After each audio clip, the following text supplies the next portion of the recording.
Voyez-vous, moi, je suis une femme. Alors je danse. Je fais du flamenco. Et oui, parce que je suis belle, je suis sensuelle, je suis féminine. Mais je pourrais aussi chanter ou jouer de la guitare pour accompagner d'autres artistes, mais mon joli corps serait alors dissimulé derrière l'instrument. Alors voilà, je suis une femme.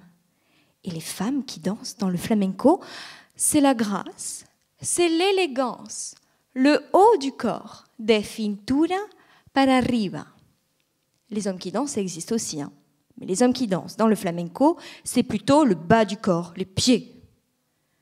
L'objectif de ma thèse est pourtant de démontrer que les femmes sont elles aussi capables de taper très fort du pied pour être entendues. Oui, mesdames et messieurs, dans ma thèse, je m'attache à étudier le flamenco sous un angle nouveau, en le considérant comme un véritable discours ayant une portée à la fois sociale, culturelle et politique, capable de faire évoluer et modifier nos façons de penser et voir le monde qui nous entoure. Alors, comment je procède, vous allez me dire ? Eh bien, je regarde un spectacle plusieurs fois et j'analyse. Je décrypte le langage du flamenco. Je suis un peu comme une traductrice. Je traduis en mots ce que les artistes disent avec leur art.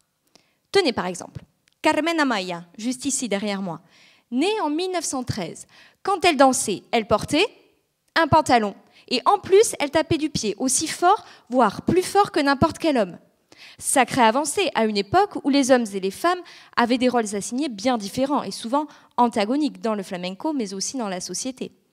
Et cette autre danseuse du XXIe siècle, Patricia Guerrero, qui ose représenter sur la scène professionnelle l'abus de pouvoir pendant la dictature franquiste en Espagne, la soumission forcée de la femme sous le joug de l'Église catholique, l'intimité de son corps presque nu, les violences qu'elle peut subir tout au long de sa vie. Ça montre bien que le flamenco, c'est plus que la fête et les tapas entre amis, non ?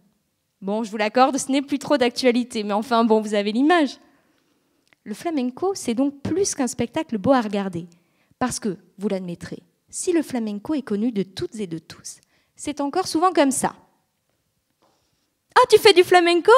Moi aussi, regarde. Olé !»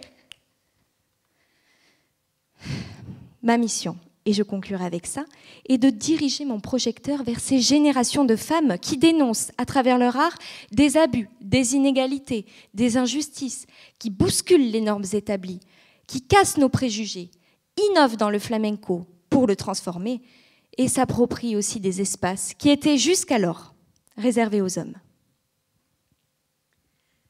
Merci. Merci Julie.